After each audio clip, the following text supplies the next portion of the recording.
No, there is. Page 3. Through the gravel, so page 1, page 2. Oh, just the Yeah, again, it ends up goes above the gravel pit and into the subdivision.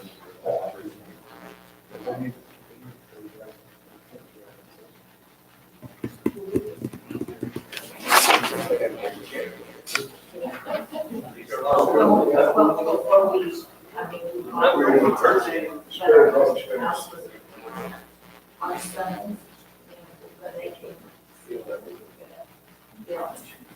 They finish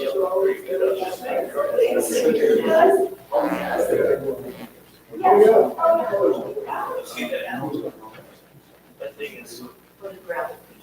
when they oak, cheapest hardwood you can find. I made it just simple as I could. I charged the city just for material. It was like $400.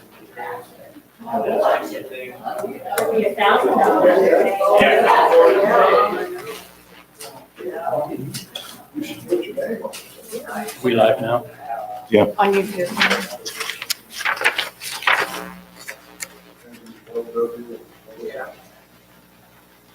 No one can see you. Not true. You can make funny faces. Where's the camera? It's over there. You never seen YouTube, have you? Have you ever watched the live feed? Have you? No one can see me standing here. No one can see your facial expressions. So if I turn this way, I can make Yeah, you funny could- faces at Craig. You're sticking your tongue out of Craig. There's Gary.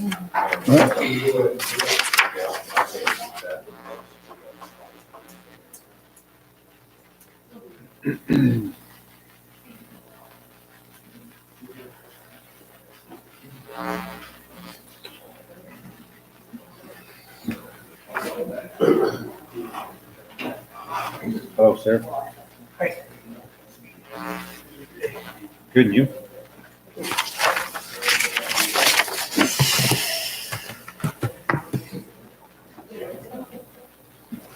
I've heard from Jason.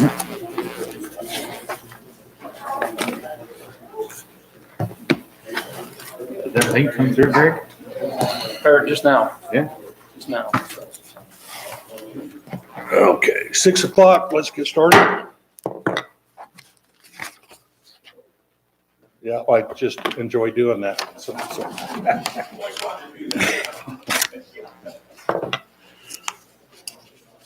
Okay, 6 o'clock, time to start the planning commission meeting on May 12th at 6 PM.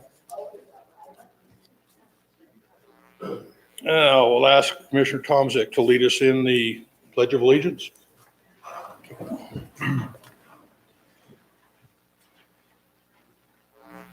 Ready, begin. I pledge allegiance to the flag of the United States of America and to the republic for which it stands, one nation, under God, indivisible, with liberty and justice for all.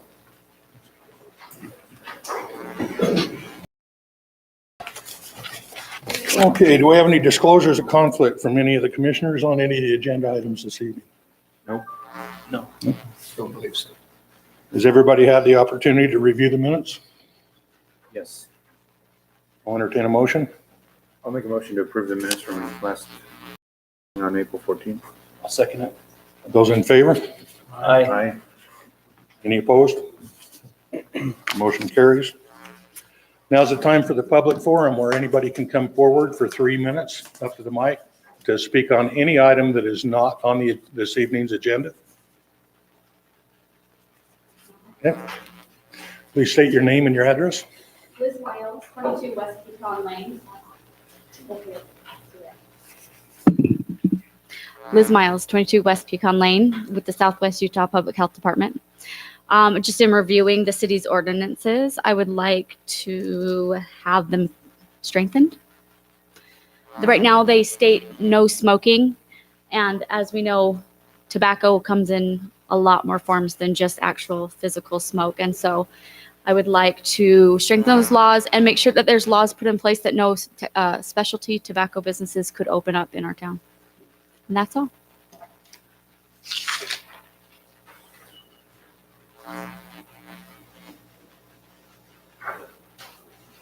Anyone else? Okay. Let's start with the reports. I'll take off from the city council meeting, the work meeting. There were several items discussed, a couple of which have been added to our discussion items this evening. We've got the lot line change that's come forward that the attorney has recommended we address. We had, what else, Mike, did we have on? We discussed the requirement, and I brought up with the city council a concern that we all need to follow the city's ordinances if we expect our public to follow the city's ordinance when we're dealing with the land use laws. I send out to all the commissioners, both the state statute and the city's ordinances in dealing with the planning commission, and recommended reading on that.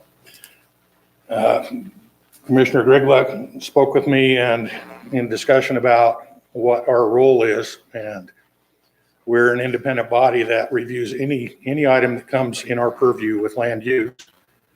We really need to be blind to who's coming forward or what it is in relation to, and take that strictly with the subject and compare that to the ordinances, and we're just ensuring for. But it's really our obligation to make sure that our recommendation follows our city ordinances, that we don't recommend something that is against our ordinance. I think that's all I have to report. Anything from the commissioners that's not on the agenda that you'd like to report? Again,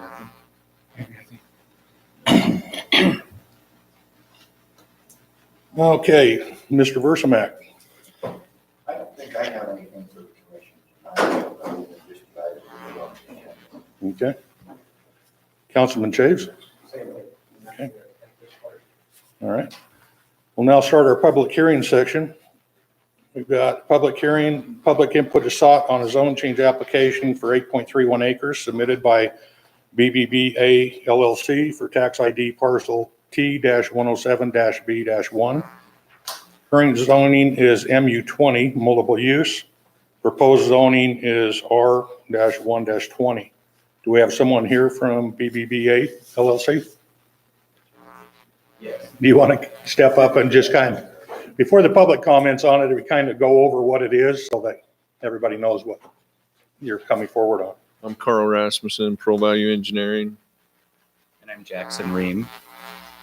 And essentially what we're going to do is, of the parcel here, we are taking, or we're going to zone, we're going to leave the portion of it in MU20 and then zone the lot area where there will be a residential subdivision, residential, so that we can go through with the preliminary plat and development agreements.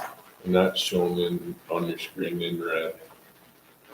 Okay, but you're sectioning that off, correct? Correct. It's, and breaking it into two pieces, and what size is the other piece? A little bit. 3-4 acres. That's all it is. Okay. All right, so this is a continuation of the plat of the original subdivision, correct? Yep. Okay. All right. Okay, thank you. Do we have public comment on that one? Okay. Public input, item number 2. Public input is sought on ordinance 2021 XX 1015C, MPDO density bonus, an ordinance amending density bonus calculations, definitions, and basis for calculations.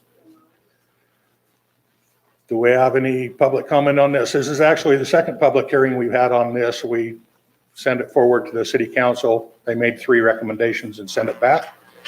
So we're doing a public hearing on those 3 recommendations again. So, any public comment on that one? Okay. Item 3, public input is sought on ordinance 10-15B, Planned Development Overlay Zone, an ordinance removing section 1015B, Planned Development Overlay Zone. Do we have any comment on that? Okay. We'll move into our business items. We have the annual review of a home occupation permit for a home office located at 1563 Ash Creek Drive. The applicant is Leif. Okay. Leif? And what has, okay, do the last name. Yarnson. Yarnson? Okay. And that is originally, date of issue is June 20th, 2012. It is for general contracting and drafting. The conditions under which this permit have been approved as follows. The permit shall not be enlarged, expanded, or modified without express written permission by the Tocqueville Planning Commission. Permit shall receive an annual review by the Planning Commission. Permit holder shall maintain a current Tocqueville business license. No signage will be permitted, and any signage presently placed will be removed immediately. There has been no complaints, and the applicant has their 2021 business license. Do we have a motion on that one? Do them separate? Well, we can block them. Yeah, they're all current on their licenses and no complaints, so we can do them as a block. Yeah. Item number 2 is the annual renewal of a conditional use permit for a bed and breakfast located at 457 South Westfield Road. Applicant is Rebecca Hanson. That's conditional. It is purchase permit, operation of a bed and breakfast under the name Dulce Domen to rent 1 bedroom overnight and provide breakfast to guests. The conditions under which permit has been approved are as follows. The owner shall limit total occupancy on the dwelling to no more than 10 persons. Parking on Westfield Road shall not be permitted in conjunction with this business. The applicant shall obtain all local, state, and federal licenses and permits required and agrees to abide by all rules and regulations of each such jurisdiction. This permit shall not be enlarged, expanded, or changed otherwise without express written consent of the city of Tocqueville. This permit shall receive an annual review by the Tocqueville Planning Commission, and the applicant must maintain a current valid license that was issued on June 11th, 2015. Item number 3, annual renewal of a home occupation permit for a home office located at 460 North Toker Boulevard. Applicant is Todd Young. Let's see. This conditional use permit was granted to Todd Young for a home office general contractor business located at parcel T DDS 3 at 460 North Tocqueville Boulevard on June 20th, 2012. The conditions under this permit has been approved are as follows. The applicant shall receive an annual review by the Tocqueville Planning Commission. The permit shall not be enlarged, expanded, or changed otherwise without the express written consent of the Tocqueville Planning Commission, and the applicant must keep a current business license with the city. And number 4 is annual renewal of a home occupation permit for a gun sales business located at 48 West Old Church Road. Applicant is Randy Scott. The home occupation permit was granted to Randy Scott for a gun sales business located at 48 West Old Church Road, tax ID T-75-A-6. Home occupation was originally approved by Tocqueville City staff on 7/13/2017. This permit was reviewed by staff and modified on May 3rd, 2021 to omit the word internet from the business description. The conditions under which permit has been approved are as follows. The applicant agrees to observe and operate under the rules and regulations of a home occupation permit as outlined in Chapter 10, Section 23 of Tocqueville Land Use Code. The applicant further agrees to obtain any and all required local, state, and federal licenses required for the operation of said home occupation. The applicant agrees not to enlarge, expand, or change otherwise this permit without express written consent of Tocqueville City. Signs advertising a home occupation are prohibited in residential zones. This permit will receive an annual review by the Tocqueville City Planning Commission. And all 4 of those items have no complaints, and all 4 have current business licenses. Now I'll entertain a motion. I'll make a motion to, do we recommend approval on these, renewal? Yes. Recommend renewal on business items F1 through 4. Have a second? I'll second that. All in favor, say aye. Aye. Any opposed? Okay, motion carries.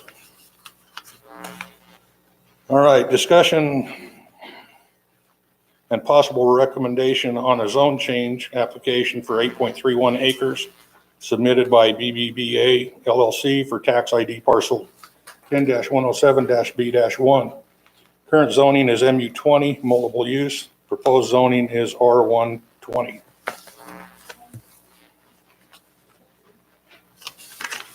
And staff comments on that one. And you've got, so it is the one highlighted in item 3.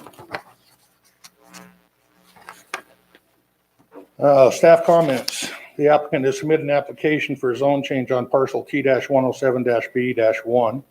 The current zoning is MU20 and the parcel consists of 2 pieces of property.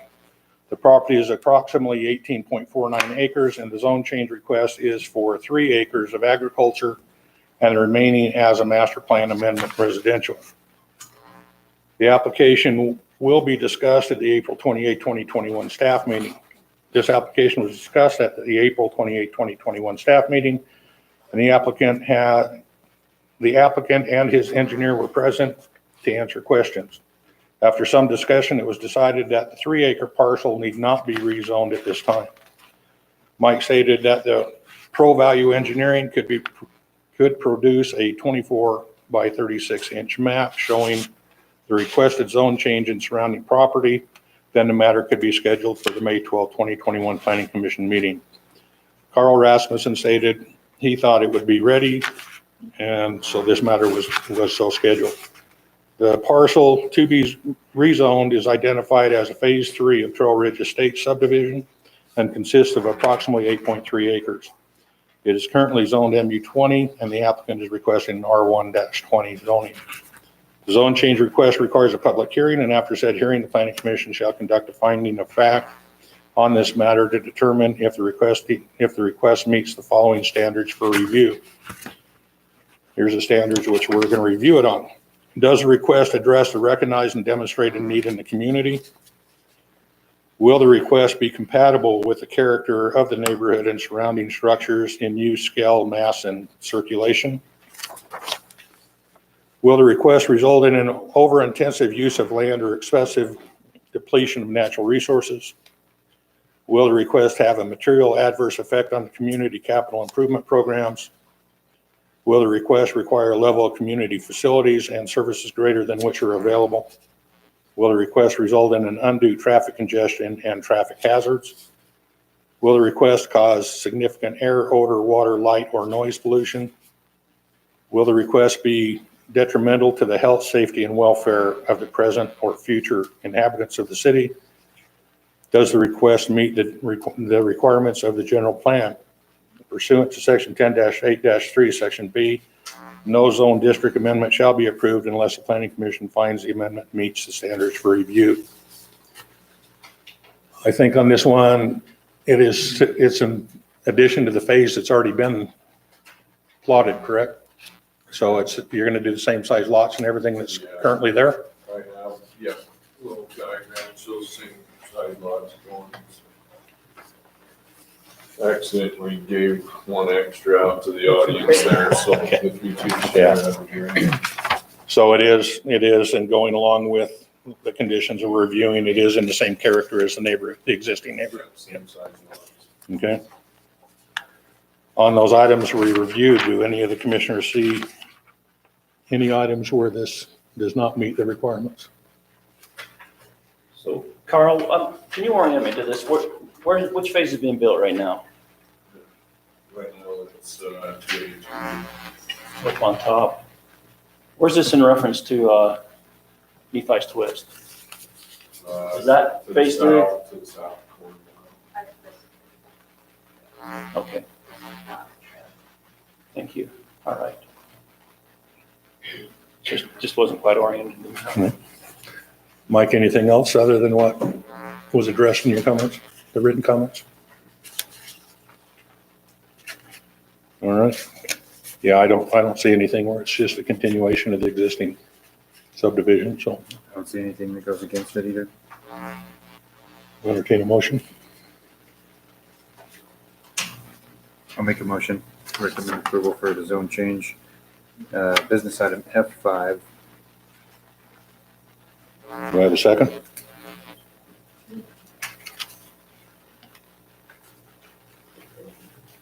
Yeah, I'll second the motion. Okay, we have a motion and a second. All those in favor say aye. Aye. Aye. Those opposed?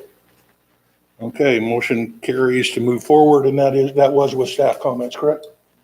Yes. It's really not staff. Or do we want to redo the motion with staff comments? There's really no staff comments, it's just discussion items. So I don't know if we need it or not.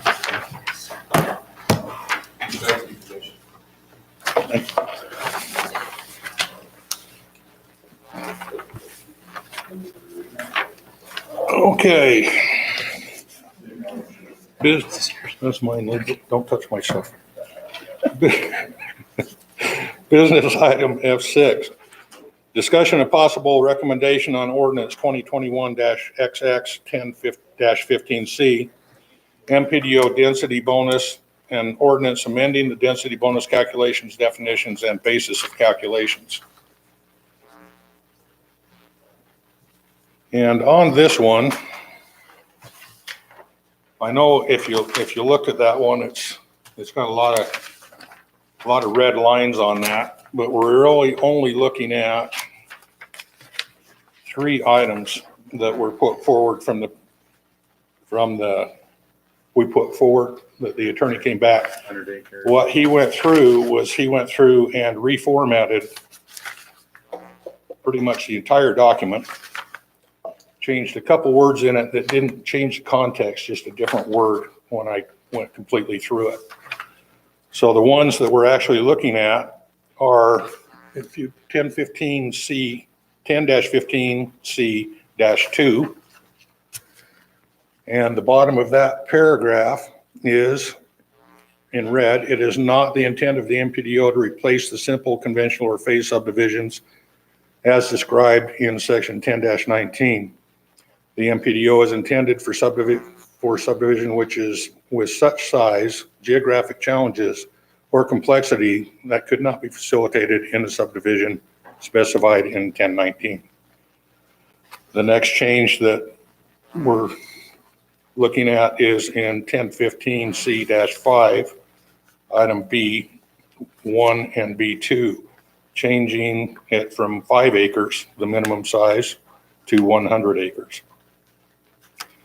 And the third item is 10-15C-5E, which reads, notwithstanding the proceeding, if a perimeter of a proposed MPDO is adjacent to an established residential area or approved plat that is zoned R1-20 or larger, the MPDO conceptual and final plan shall indicate perimeter lots with residential density no less than R120 zoning density unless the applicant can provide evidence that this would make it impossible to develop the RUs established in their base density. If the applicant desires density bonuses through the MPDO process, the applicant should designate at a minimum a buffer of adjacent lots of at least the size requirements of the R120 zone or alternate transition buffers such as parks or open space. And one that he struck out, which when I met with him, he did not mean to strike out, is 10-15C-9. So that would have to be that 10-15C-9. And it's item L, preliminary set of construction plans for the civil improvements in multiples of 10. Copy showing the design of roadways, water lines, sewer lines, gas lines, power, and phone lines, along with roadway cross sections and construction drawings. That should have remained. He struck that out, and he did not intend to. So we need to, that will remain in. It was already in the existing ordinance. That'll remain in. And so it's just those three changes, 1015C2, 1015C5, and B1 and 2, and 1015C5E, which are the three items that we put in. Send it to the attorney for clerk to clear, and he sent back. His other changes are just in the state of Utah and then. Yeah. Yeah, it was, the engineers had to be in the state of Utah, and it was just rather than licensed, I think it was a simple word change, but, and the rest of it primarily was formatting, and he moved a couple sections as they were written, but put them in different places within the ordinance. But no substantive change to it. So like I say, it looks a lot worse than it is because all the formatting that was done. It's pretty straightforward to me. Anybody have any further discussions on that one? Are we ready for the business items for the group? Yep. We're on business item F6. I already did public hearing. We, I'm so sorry. yep, no, we're good. The question I had again was, why did we require it to be 100 acres or more instead of 50? Because all the others, and it was discussed on being raised, and we went from everywhere from 50 to 200. And the city council recommended we go with 100. So we brought that back for our consideration. And we decided to, as a commission, to go forward with 100. I can't remember our discussion if it's an 80 acre and they're not allowed because it's an 80 acre, but Not unless there's something within the property it's that's, special. But yeah, there are that is- exceptions. to yeah, it. there are, Okay. yeah. That's what I yeah, wanted the to clarify. exceptions are covered up, actually up in the front of it. So if there is something unique about the land where it can't be a normal subdivision, it can be less than 100 acres. Okay. Do we have a motion? I motion to approve ordinance 2021-XX 15C. Recommend approval to the Recommend approval to the city council. city council. Do I have a second? I'll amend it to include the red lined of 10-15C- or 9L. Not strike that section. To not strike that, 1015C 9L. To restore that, not Yes, strike it. restore that, not Okay. You got that, Ruth? In the comments? Okay. Do we have, okay, you amended it. Do we have a second? A second. All those in favor, say aye. Aye. Any opposed? You up? Okay.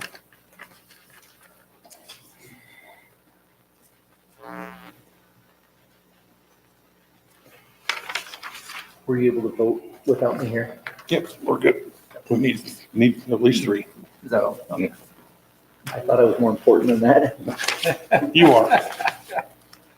Okay, discussion and possible recommendation of ordinance 10-15B, Plan Development Overlay Zone.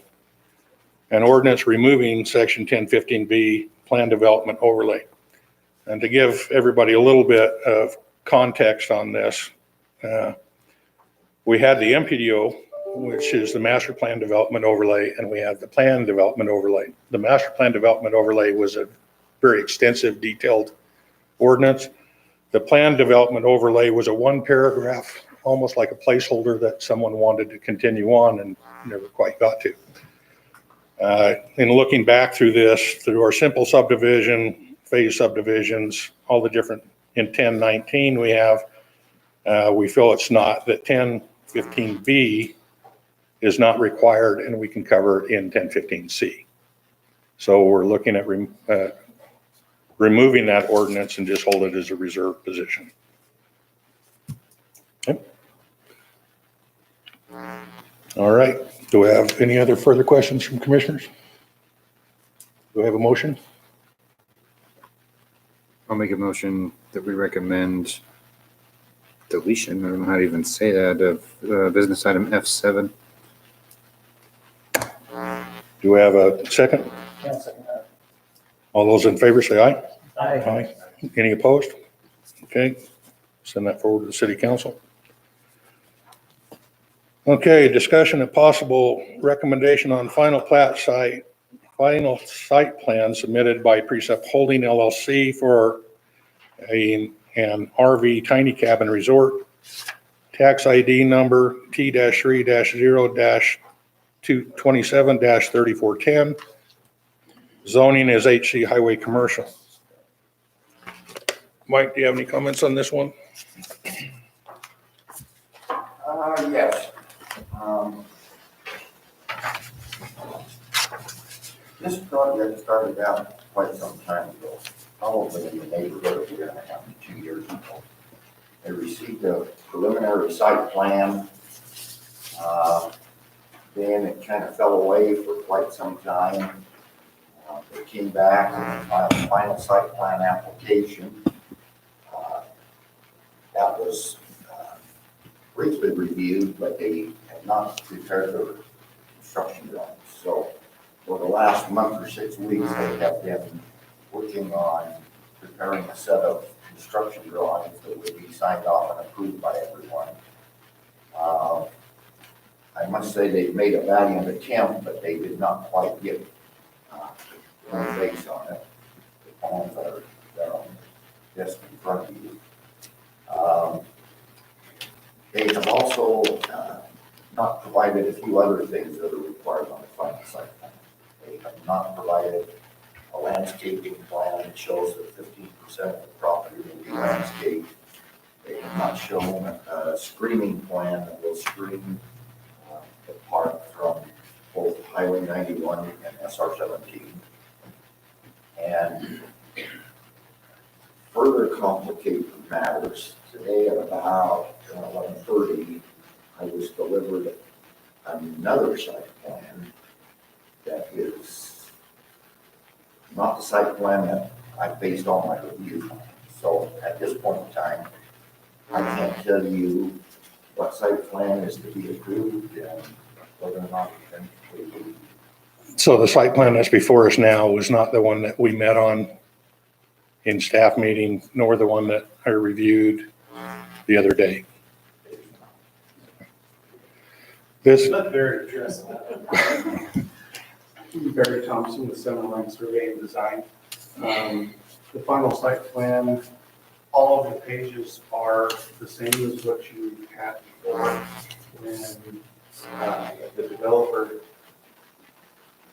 noticed that the buildings that were provided right there, the elevations of the buildings, what the buildings would look like, they were all log cabin style buildings, and that wasn't the intent of the developer to have the log cabin style buildings. So the footprints and sizes of the buildings is the same as what was previously presented.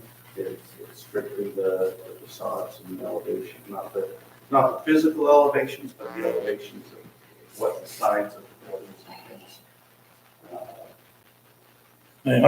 I'm going to be painfully honest with you right now. We had a developer come in 2 months ago that gave us a new set of site plans the day of the hearing. And we tabled it until those could be reviewed, just to detail for have staff review them, just to make sure that there were no additional changes, because we really can't move forward on a plan that wasn't in the staff original review. That's the same way we did it last time when we had a developer come in and deliver a change plan the day of the hearing. Okay, so take back the plans you have. The thing that you get to realize is until we get construction, we don't know what those building elevations are gonna look like. We don't know if they'll have tinted windows. We don't know if they're gonna have logs, or if logs are gonna be available at that time to build. And one other thing to maybe allude to is at no time was it the developer holding up, trying to move forward. It was either UDOT or COVID or other property owners that were adjacent that were holding up our project.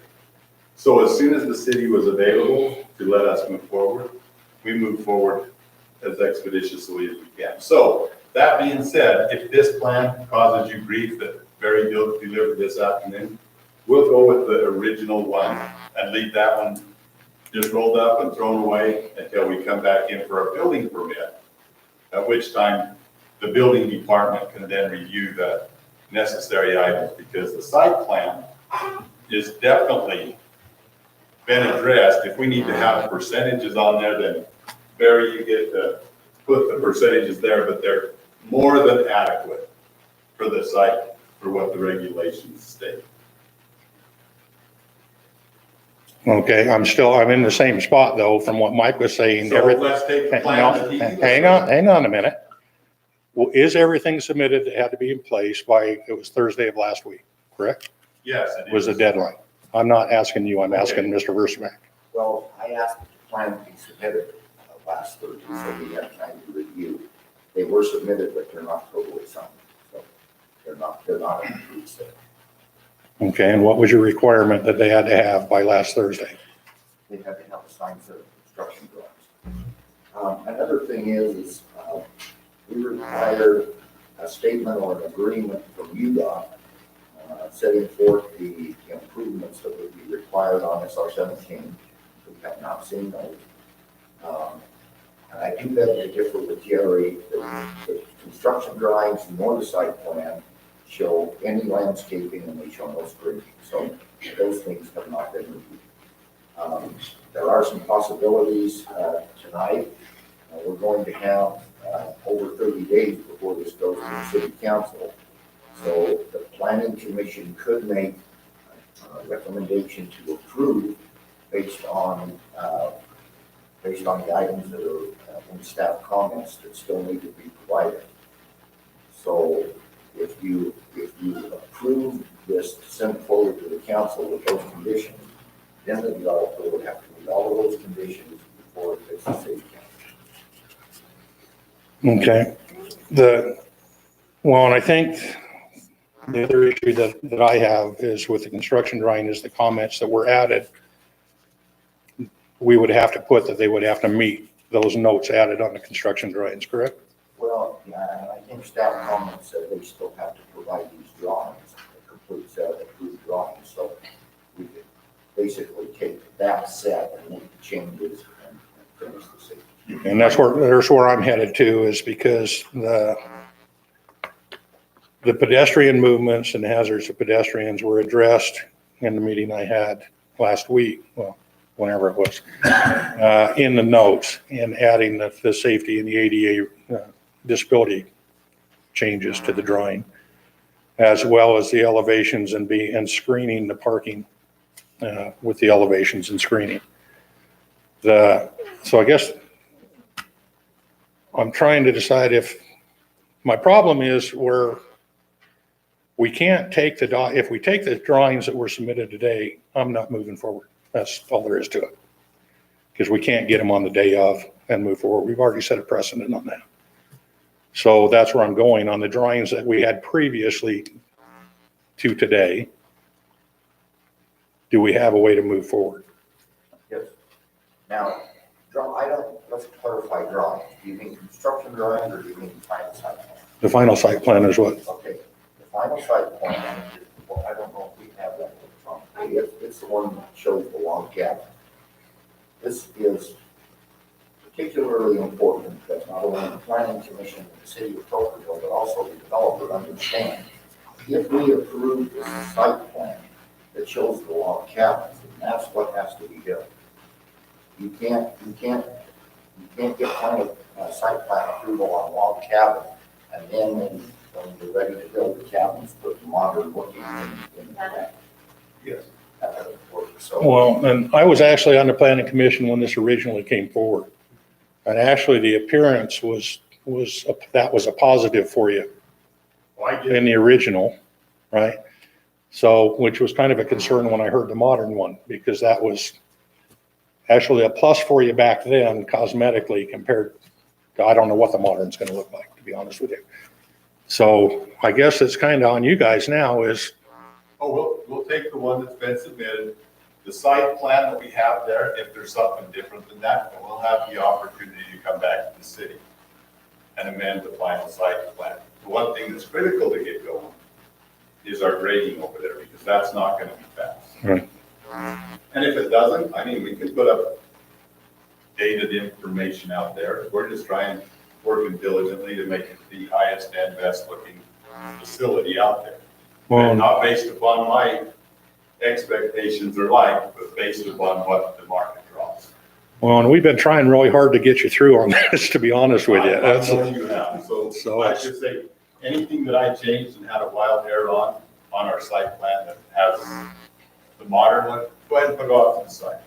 Mike or Gary, can I ask you, with all of these, if we were to pass it based on, with your recommendations from you and the staff meeting, does that put too much burden on the city council to just push it forward? Because it almost seems like we're not doing our job. If we brush it forward to you guys, are you seeing any problem with approving it as recommended, that you guys have to take it on? I'm only one person. Well, you're the representative of the city council here, so I'd be open to your opinion. The proposal with respect to dealing with elevation changes down the road, is making them sufficient down the road. I just am concerned about the consequences if they're not approved by the city council. And then the developer is stuck with law. Then we're stuck with logs. That was my concern. Okay, as long as it doesn't put an undue burden on you to, feels like we're passing the buck a little bit to approve it with all the recommendations. Mr. Versnick.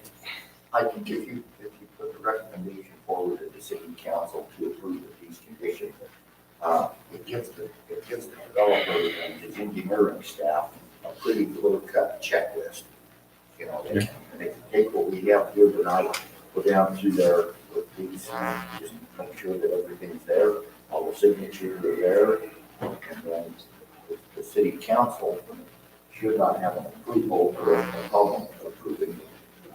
Of course, I will do a review on all of these things prior to the city council meeting.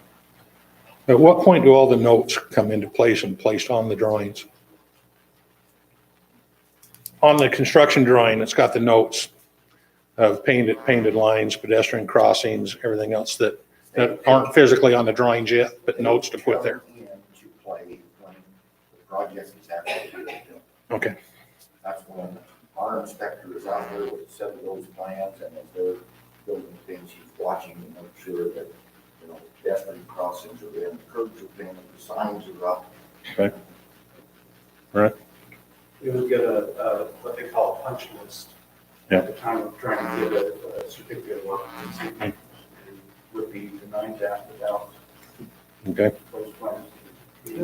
I had some context. My name is H.R. Brown. I started this whole melee in the summer of 2019. And so we brought this thing through. We had construction drawing signed, and the city decided to change the frontage road. And so we had a temporary, we had a full access from UDOT ready to go right on our property line.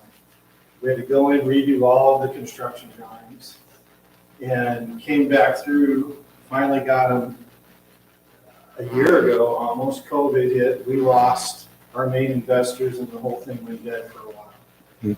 Came back through last fall with Jerry and some new investors, and the road had changed again. And so I'm not blaming the city, I'm just saying the delays on this were not just us sitting on our tails, not doing what we needed to do. We were trying to adjust to changes being made to that frontage road, and I'm all for that frontage road being right. You know, but we went from, we have our access, to we're changing it, now we have to change all the construction drawings, and then, you know, pandemic hits, what you do, the thing fell apart. So we just want to get going on this. We feel like we've been working a lot with Keen and with Ty and with Mike and other people in the city to get that intersection going. It's been darn near 2 years now. Well, and It's none of your fault, by the way. but- no, and I'm not blaming you for any kind of delay or anything. I'm just trying to make sure. Whatever we need to do to get into that city council meeting on May 19th, whatever we have to accomplish, whatever we were short on, that I wasn't aware of, I've been a little bit out of the loop, whatever we're short on, I've been a planning commissioner, and I've been on the city council. We will provide the city council with whatever you guys recommend, and if we don't, we don't. Okay. We would just love and appreciate the chance to get it done and get a final site plan approved on the 19th at city council. And that's what I was gonna say. It'll be a month from last week. No, it'll be a month from last week at their work meeting. So their business meeting is on the 19th, and anything we move forward they have to review in their work meeting before their business meeting. So it will be 3 weeks from today. So it'll be the first Wednesday. Second, Third Wednesday in June. first Wednesday in, It'll be approved or just discussed? no, right. Will be, it'll be, that's when the city council will take what we recommend and review it in their business meeting. And then a vote on that will happen, or in their work meeting, and then they will vote on it in their business meeting. There's no way to get this recommended in the 19th and pre-conference? No, it has to go to their work meeting first, and their work meeting was last week for this month. So we were in their work meeting last week? No, you have to get past us in order to get to them. Right. So My if understanding was that once you Yeah. recommend us, we go to the next meeting. as the next work meeting for the city council. So that's 3 Or weeks. I wasn't told. I wasn't aware of that. I should have said I wasn't told. I wasn't aware of that. Yeah, that's, anything that goes from us goes to the next city council work meeting, and then their voting meeting is the business meeting. And if they have to have a public hearing or not, is in their business meeting. Yeah, this shouldn't require a public hearing, is there? No. So we're good there. Yep, you just have to make it through their work meeting into their business meeting and not get sent back to us from their work meeting. So That's why we're trying to make sure that we've got our piece in a row, that we don't ship it over to them and they go, you didn't do your job, and kick it back to us, because that's going to put you another month down the road. So that's why I'm trying to go with Mike. What exactly verbiage do we have to put in Get us to the business. to get it to the business meeting? So, I just wanted to give you some context on the last 24 months. yes. Well, I'd like to make sure we got all ducks in a row, because the one commissioner that voted against you in the original planning commission meeting is now on the city council. So let's make sure we've got things lined up pretty good before it hits there. I'm out for that. Okay? I thought we were lined up. No, we're trying to get there. It's not your fault. No. I would highly recommend, we have the discussion portion during the work meeting. Okay, so if there's questions, things, I would recommend somebody being in attendance. Oh, yeah. They'll answer questions. So we can sit on that meeting? It's a public meeting, yeah. It is, okay. But just make sure everything that Mike's highlighted, you've got done before that meeting. So we'll try and get you there, but. Get me to the meeting, we'll get it. Okay, Mike, give me the verbiage again and talk slow so Ruth can understand it on the tape. You can make a motion to approve the original final site plan. Okay, Providing that the developer has ready for the city council meeting, make the changes that are required in staff comments. okay. Is there anything that we can put in there so that they could change the siding on their building? Like, or would they have to resubmit the whole If you're plan? approving the original site plan, and that takes us back to the log cabin. Well, the problem is, if we can't, where I went with the problem we had with developer before, is if we get a new set of plans handed to us, I was just we have thinking- to review them, about so. some verbiage to say, that Yeah. by city council work meeting, that they may change this to something besides the log siding. Well, I'll be quite honest with you. I think we were okay until that set of plans came in to Mike today, and I saw a set come in from Bruce and out today. So I think we were all fairly comfortable with the staff comments and the reviews that we have done up to this point, with the few items that were outstanding that they're going to have to get done. Do you have a comment? Are the site plans dated? Are they dated Yeah. for this one? Are all the site plans dated? They have revisions on them, yeah. So that's what you would approve would be the dated site. The ones that are before us today, correct. The original one, Well, just to clarify, so that you're not approving the ones from 2 years ago or the ones from today. no, actually, it's the ones 2 years ago are I'm just saying the that elevations you that would we're- clarify we're- and yeah. to suggest. we are not reviewing the ones that were submitted today. Dated. Okay. Do we have a motion? I'm not gonna try to get that moving. Our motion with the date. I could do the motion, but I can't, so.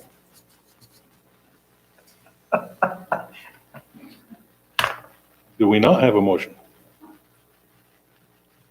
You got either motion to approve, disapprove, table, something. I'll entertain any kind of motion anybody wants to throw out right I now. motion to approve, Recommend. Recommend to approval. recommend to the city council, the final site plan submitted by Preceptold Holding, The original. Original site. the original site plan. Dated. I don't know what the date is. I don't have that in front of me. I have the new one. That were reviewed by staff, because these weren't reviewed by staff. The application dates are As long as, or along with the These are. staff work meeting recommendations provided. The date's great, but as long as the plans are approved that was submitted from staff meeting, that's all that we need to Yeah. worry about. So the plans that are put forth May from 5. staff. May 5, 2021. Along with the staff recommendations. Okay. Did you get that motion? I'm not doing it. Doesn't matter if I did. Ruth, did you get that? Okay, do we have a Can second? you translate it and interpret it correctly? Do we have a second? I'll second it. Okay, we have a motion and a second. All those in favor say aye. Aye. Those opposed? Okay, motion carries to move forward to the city council.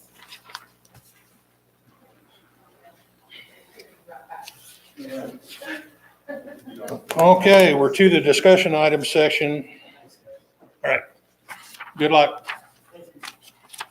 And everybody ran out. All right. Discussion item G1, discussion on 10-22 sign regulations. And That was the one that Jason was supposed to do, wasn't it? I'm supposed to help you if you needed help. I think you lost on the rock, paper, scissors, so you got that one. I've been reviewing those. I've been also looking for comparison at Springdale's signage plan or proposal.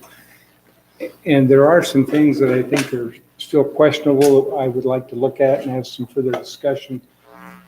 Things that are redundant that maybe aren't applicable to Tocqueville. At least at this point, they're not. Somewhere down the road, they might be, if we get some more commercial proposals. But as far as it goes right now, there is no signage permissible in residential, so we don't have a lot except Main Street to consider. But I would like to continue to work on that and maybe come back with some more recommended changes highlighted that I can share with everybody here. Okay. That sounds good. Yeah, just highlighting, I think the intent is that some of our things are redundant, and that's like in the commercial design standards, there's reference to signage in this, and just make sure that all of our signage is stating essentially the same thing. And we're trying to focus on what type of signage that we want to have in Tocqueville. Do we want the big fluorescent illuminated signs? Do we want, more of the monument signs? What type of signage do we want, especially with the commercial that's going to be coming up on the new bypass road, so. And there again, I can give you a hand on that if you need. One example, one of the definitions in the code is for what a snape is. Anybody know what a snape is? No. I don't think I would have ever known what it was, but there is a clause in there that says snapes are unacceptable. But I think it's redundant. We just don't need some of that information in there. But I'll continue to review that.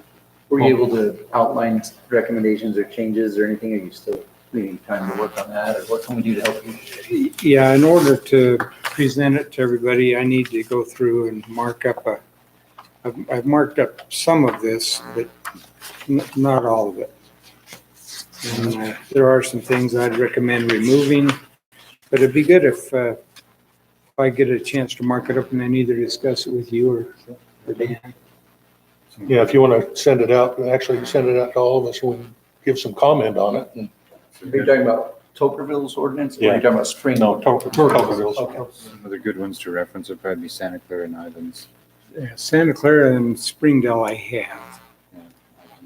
Don't have Islands, but Just kind of perspective, our sign ordinance in Tocqueville is longer than the state's felony murder ordinance statute, so we're trying to narrow that down just a little bit. I actually got the city of Las Vegas downloaded. I would like to try to. Yeah. have a Tokerville strip, huh? All right, so next, I say anything we can help. Jerry, how do you spell snake? Snape or snipe? SNAPE. No snipe hunting. Yeah, that's where I felt, I was looking for a definition. I accepted it. Oh, snipe. I'm sorry. It's snipe. SNIPE. Oh, You know what snipe is, Mike? I do. Okay, what is it? It's a bird. No, it's a sign. Oh, it's a sign. Yeah. Okay. It's a part of a sign structure somehow. Oh, you got the definition up here, okay. All right, we're just trying to clean it up a little bit, make it a little more user-friendly so everybody can more clearly understand the ordinance. Huh. So, Maybe we need to leave it, but add the definition. All right. So we can all understand. right, so we'll look forward to reviewing the red lines and stuff for Okay. next meeting. Next meeting. G2 is discussion on public facilities located in zones where we don't have public facilities identified in our current zoning and in some of the areas. And this was brought forward by Ruth and came out of, actually out of Laverkin, I believe. They have a public facilities zone where we have a residential zone, a commercial zone, highway commercial. We were looking at, would we do something like that, or would we add into our zones, like currently our building here is in a zone that it is not zoned for a government building. So That's right. But it could be it could be, additional use. right. So the question is, do we do a separate full zone for it, and looking at it throughout the state, and I've gone through city by city trying to decide, and it's about 50-50. Some have it as a separate zone and some have it as a conditional use. There was, and to give you an example why this becomes important, is there's a Supreme Court case where it was appealed that a government building was built in an area that was not covered in that zone. And they could not move into that building because it was not as a conditional use in that zone. So we've got to have it in somewhere in the ordinance. So I think my recommendation was that we put it in our ordinance under each of the zones, and the verbiage would be something like, there's different verbiages where we do have it in our zones. It's different verbiages in each one. So I would suggest that we put a public or quasi-public building for essential public services, municipal buildings or offices, and public utility uses. Would that cover it, Mike, do you think, or would you? Public or quasi-public buildings for essential public services, municipal buildings or offices, and public utility uses. You would put that in as a Conditional use. Well, I think we have a few zones in Tocqueville right now where that's permitted. I don't know what we would want to go that works. Well, that's where would we best be? Where would you? And that's where I'm kind of looking at is a recommendation on which zones and but I'd like to say somewhat common verbiage on whatever zone it is in. Well, actually, I think we probably ought to leave it in our code the way it is. We might want to standardize the verbiage, but we want to leave it, if it's in our code now as a permitted use, leave it there. If it's in our code now as a conditional use, then leave it. Okay, but we don't have it in all of the zones. So. How many zones are we gonna ever use that in? Well, and that's my question. If you've got to put a public building or a utility, and if we've got to put a pump house in the middle of a residential area, can we do that? That's what my question was. What is a public building? Right. What constitutes a public building? I don't think a pump house is public. Well, it's actually, you have to cover utilities as well. Public works, but Would that be quasi-public? quasi-public, Right. quasi. Is where it's covered in that For is, instance, a sewer lift station, in our area where it's not a city function, it's a function of a special service district. Right. That would be a quasi-public. right. If we have a pump house in a zone, then that would be a public, a public use or a public utility. So it almost seems to me like every zone should have it in there, because public or quasi-public could fall in any of those areas. I mean, So- is there a zone that it wouldn't fall in? Agricultural, maybe? It's not called out in agricultural, I know that, but in an agricultural zone, there's nothing saying that we may not have to put something in. Would be, Right. would be easier There's- probably just to identify the, what's 4 zones and just add that to each zone. Well, I was looking, and Mike, I sent that off to you, is that if we put it in, where did I drop that in when I sent that to you? You felt it should be in each zone rather than in the head where it calls out the zones and say if it's not specifically stated that it cannot be. Yeah, I remember seeing. Well, okay, let's get down to if we're gonna drop it into the zones and would review it for our next meeting and do a public hearing on it, because that would be a change to the zone, to the ordinance. Is, would public or quasi-public building for essential public services cover everything, or do we need to cover the municipal buildings or public utility uses? Would that first one cover everything, or is that not cover everything? Public or quasi-public building, Trying to see if we've had a definition of for public building. well, and what I'm trying to get past is it's not just the public building, and look in some of the other cities, it's everything from,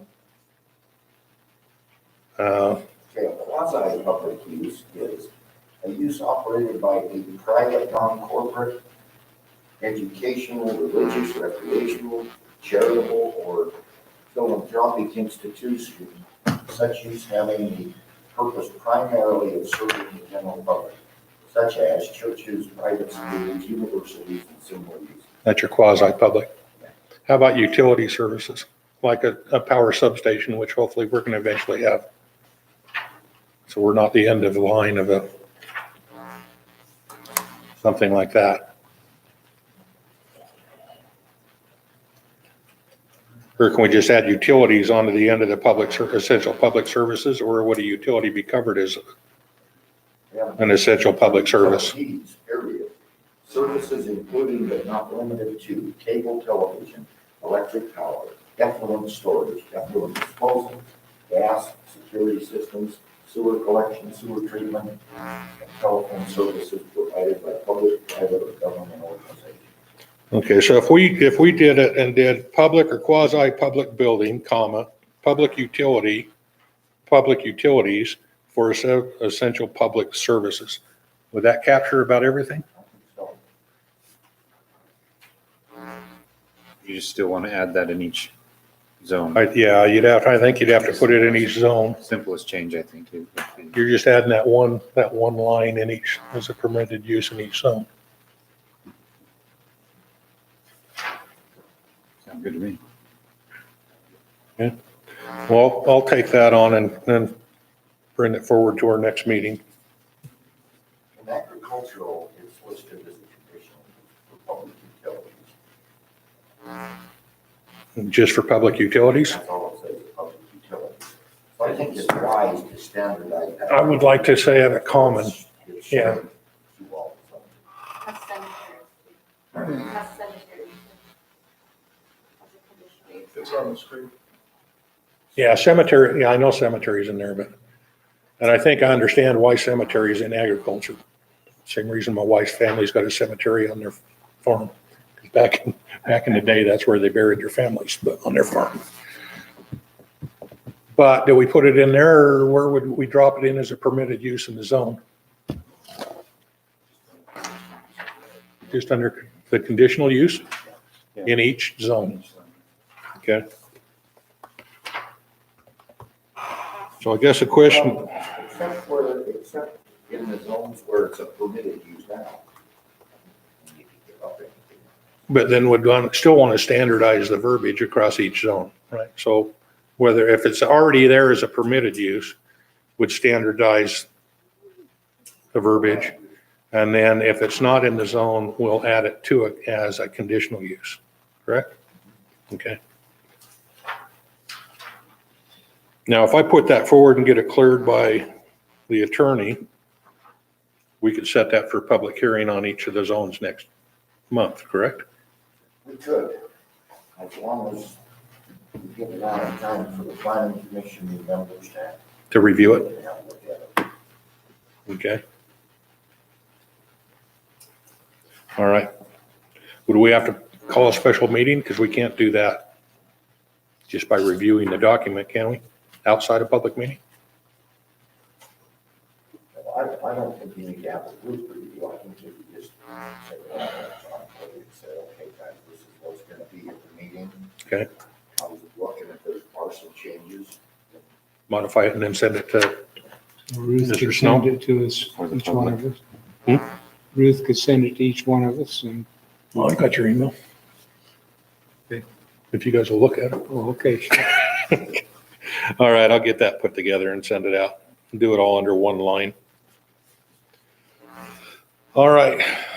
Item 3 under discussion items, discussion on ordinance 10-9A-2 and A-3, agricultural districts permitted and conditional uses.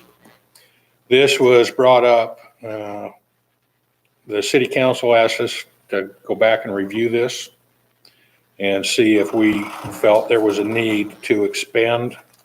Gary, do you want to, Councilman Chaves, do you want to kind of cover what was said to send that back and review?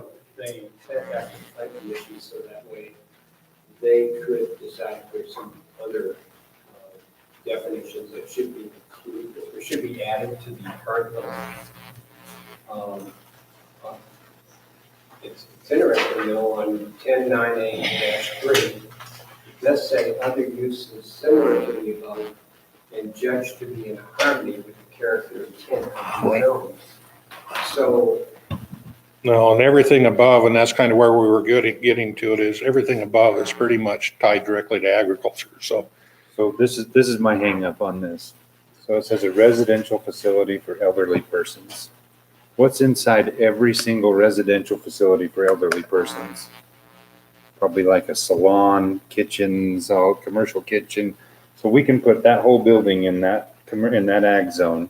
You can't deny that from federal law. That's why it's there. That's why it's there. But we can, or they can have a craft room with a shop lathe and a few things in there, and they can put that in that zone.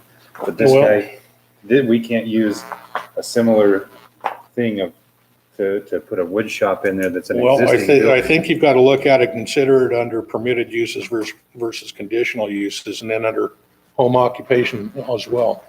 But I'll tell you, going through, and I went through, if you just go through agricultural and the conditional uses and go through city by city in Utah, it's about 70-30, that 70% are strictly agriculture. There is nothing other than agriculture in it. 30% have, I'm trying to remember the name of the business that they called it. It's a business that's less than 10 people.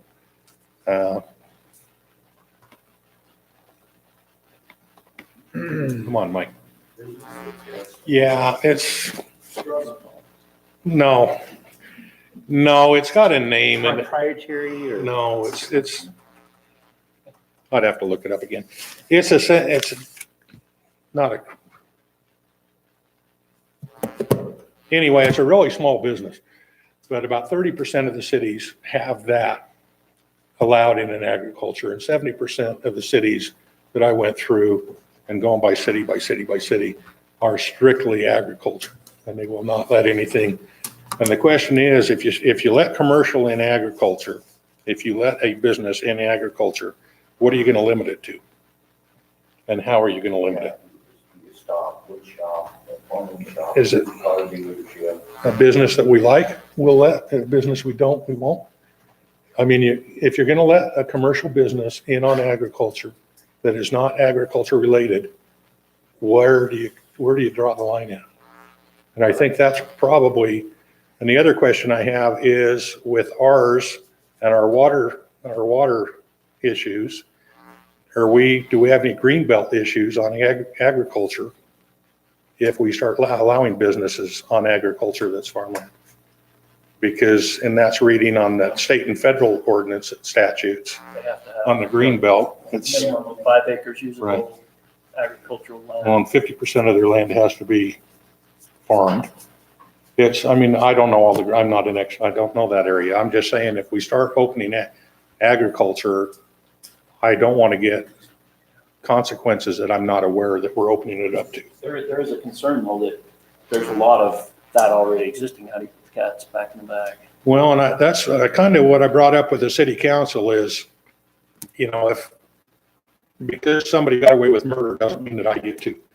Because someone else is being allowed and we're not doing enforcement on it, that's where I kind of got, our job is to go with what the ordinance says. And, But it is not murder. well, I know that, but I have no idea of what the ordinance said when the other businesses got in. I don't know if they were grandfathered. I can only deal off what the ordinance says today. And like I say, that's where I'm saying do we amend our ordinances to appease people that want to put a business on agriculture when they could rezone their own property to accommodate the business? Or is it their obligation if they want to do a business to rezone their property? What would you rezone it to? Well, you can rezone it to multi-use, you can Residential? rezone, yeah.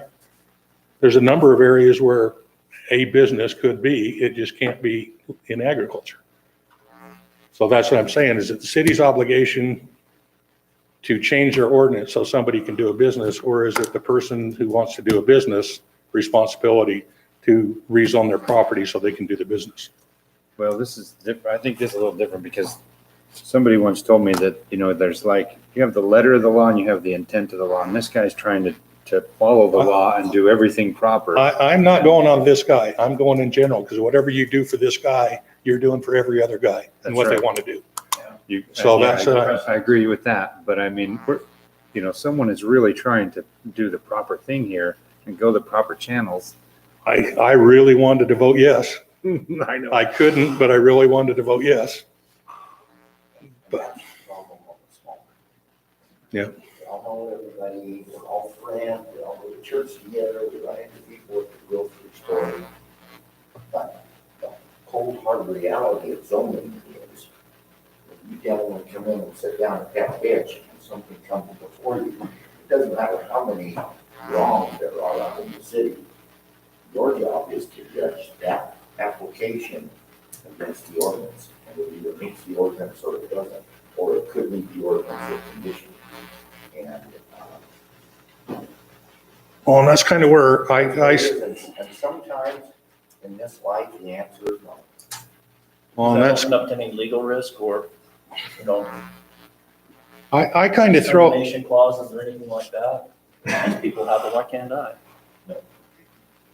Well, sure it does. Anybody No, can they- sue us for anything. They may not win. well, they can spend, I can spend $50 to file a lawsuit and sue anybody for anything. My thing was, and what I was trying to address when this guy, and I don't want to talk about that guy, but is even if we recommend against it, if we send it to the city council, they can approve it.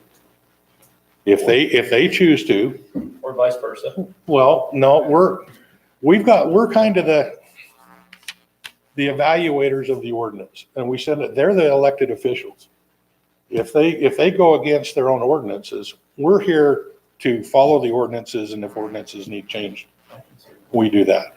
But ours is to evaluate each case, send it forward with a recommendation for or against, with comments or without, to the city council. It always They are goes- not bound by what we It goes, send them. it goes in front of the city council every time, no matter what we say. They are not bound by what we put forward. So if they choose, if they think it's in the best interest of the city to do something, they can do that. And if all the citizens hate them for it, they can vote them out. There's a reason we're appointed and not elected. The city council, in their best interest, in being compliant with the ordinances, did assign the planning commission to revisit this to determine if there's a change that could be made or should be. Or should, if it should be made. And that's where my question is, not looking at this as one individual, looking at this, does the agricultural zone do what it should do, or does it need to be changed to where we allow businesses that are not currently allowed in agricultural? And my question is, if we allow businesses that are not currently allowed, how are we going to limit what businesses can go in agriculture? Because to me, once you open the door, unless you wrap it very tightly, you've opened the door and there is no getting back. Well, I look at this other uses similar to the above, the judge to the economic character and intent of the zone. That's almost like whatever you guys decide, and judge to be in harmony with the character and intent. It's like an open door where It has to be similar to and. Yeah. It has to be So- similar to those. So that's an argument that you will make in your business meeting when you review that case. And on that individual one, even my opinion, we should not have passed it. We should not have recommended approval on it. But we did. Even if we had moved it forward and recommended against it, you could hang your hat on that if you wanted to do it. If you felt you could expand it out to that, That's true. And that's your call. my recollection of our discussion of this is that the planning commission was going to revisit this and determine if there were some modifications that need to be made To the agricultural to or the agricultural zoning, right. And that was pretty much, and I'm pretty sure I'm stating what I recall. Both of you guys. Right, right. We're not talking about that individual. We're talking about the ordinance itself. Do we feel that something needs to be changed? In the ordinance. In the ordinance, not to do with anybody's application, strictly in the What are ordinance. the general benefits of the agricultural zone versus residential? Is it a lot of Well, tax? break? Is it a huge tax agricultural, break? it's primarily there to protect the farmers in the agricultural district. That's what I'm asking. So no businesses can move in, so they can't get crowded out of the farming. So it can't create an adverse environment for them growing their crops. I mean, that's my, Activity for purpose. okay, So the purpose of this district is to identify and preserve appropriate lands for permanent agricultural use. And such incidental uses normally and necessarily related to the primary agricultural use. The district regulations are intended to maintain the unique character of the city agricultural areas and to ensure the survival of agricultural uses and attendant open spaces. and that to me, to be quite honest with you, is although the city council told us to come back and revisit whether we need to add additional where commercial could come in, my opinion is agricultural should be agricultural. If you read the purpose of the ordinance, that's what it's intended to be. I'm So, not seeing how that ordinance benefits the person who owns the property. They can keep it farmland if they want. How does that benefit them? How does that protect them? well, there's a lot of things that come with farming and agricultural, both in what you can do with the farm as well as tax benefits and other things that come with agricultural land. That's the reason a lot of people don't want to change from agriculture. So there is a tax benefit. There's a number of benefits to being agricultural. So now what would really be nice is if you could be agricultural and do your commercial business too, but that's not the intent of the agricultural. So you guys can recommend changing it. I would recommend not, but I think the city council has enough of if they really want to, they could justify their doing it. I think for our putting things forward, I think we need to stay with the ordinance and keep it to agricultural, and then they can do their review, and if they feel they need to approve whatever we put forward, whether we approve or recommend approval or against, the buck's gonna stop with them anyway. I don't think we can look at what's happened in the past to what we're doing now or in the future.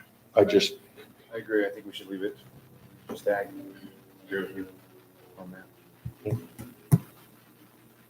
Well, this is a discussion, so do we have any other opinions?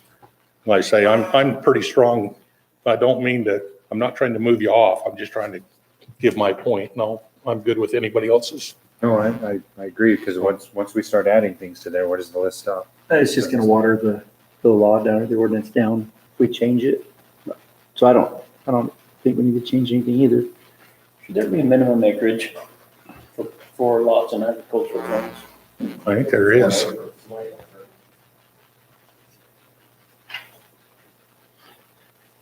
We've got a lot of agricultural property in this town.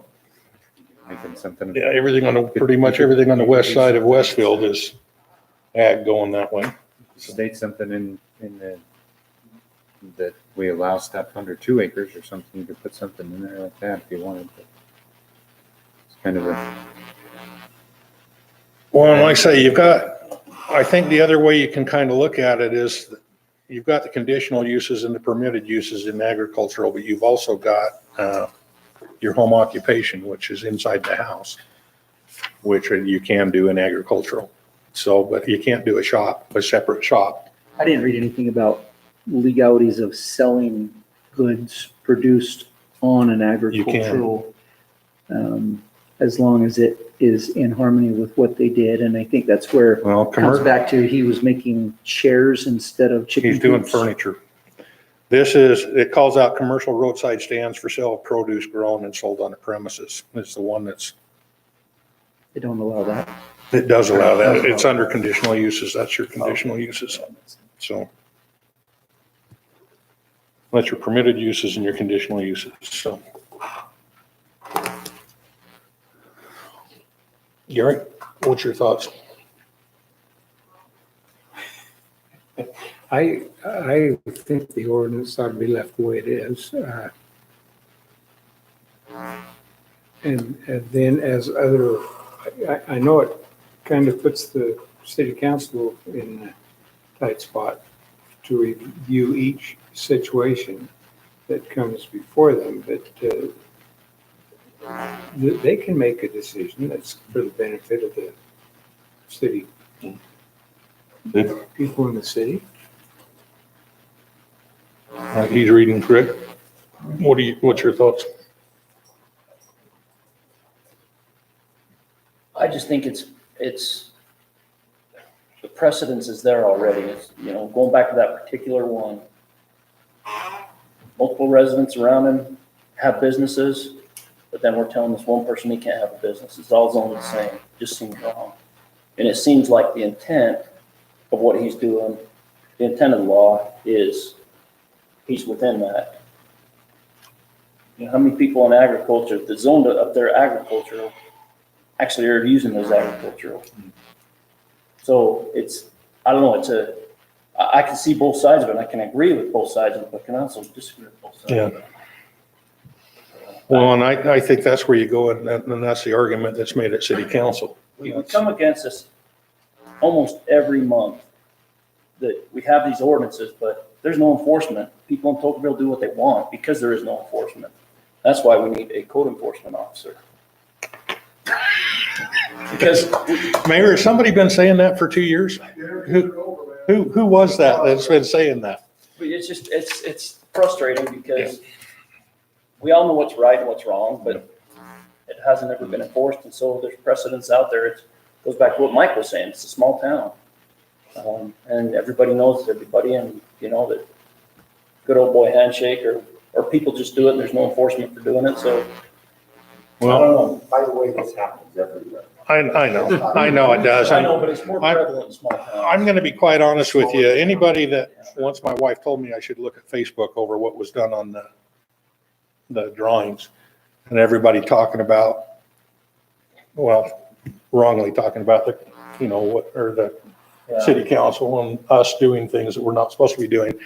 I think the best way to avoid, to have the public confidence is to make sure that you're following your own ordinances. I guess you got to draw a line in the sand at some point. I don't think if you follow the law and you're, well, for me in law enforcement, it was you followed the law and your policy, and you never get yourself in trouble. When you start running on the edges and going outside, that is when you open yourself up and your credibility goes away.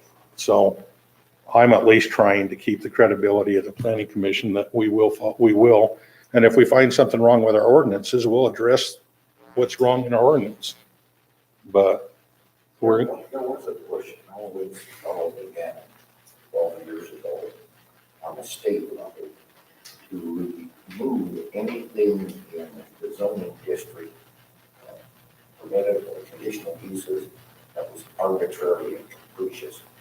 There was actually language in some of these zones that gave the planning commission and the city council carte blanche page. Yeah. They could do anything they want.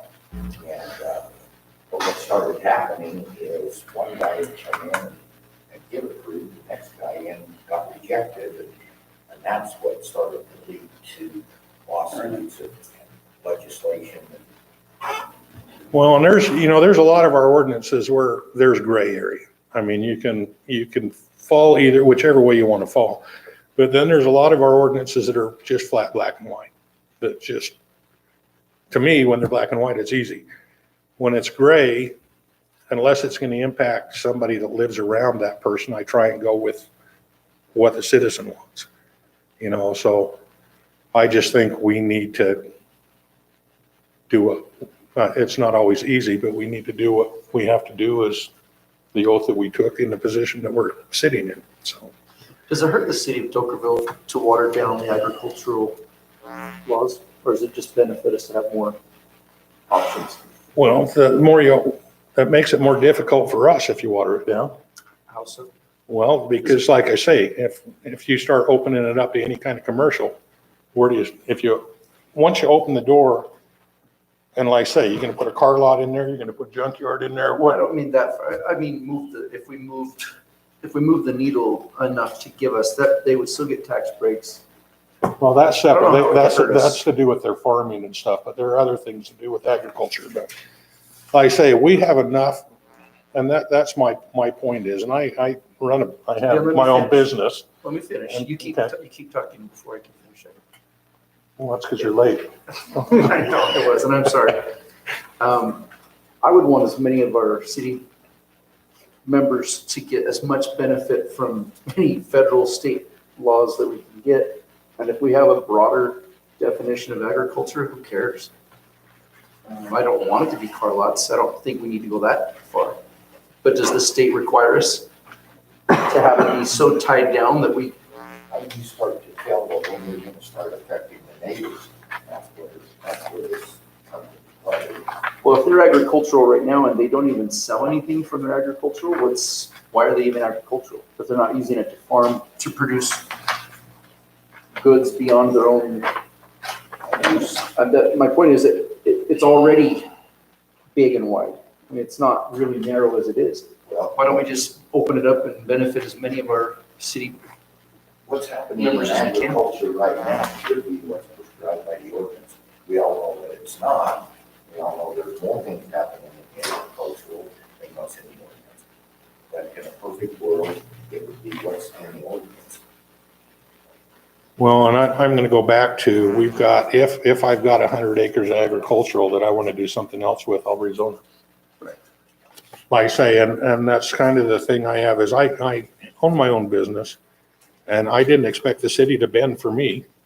I had to get my business licenses. I had to follow all the state and local requirements. I like the idea of the If city I- bending to the members of the city as much as we possibly can. I'm pretty libertarian on that. Well, So- again, they can come and rezone their property. We're all for Or we that. can adjust the zone.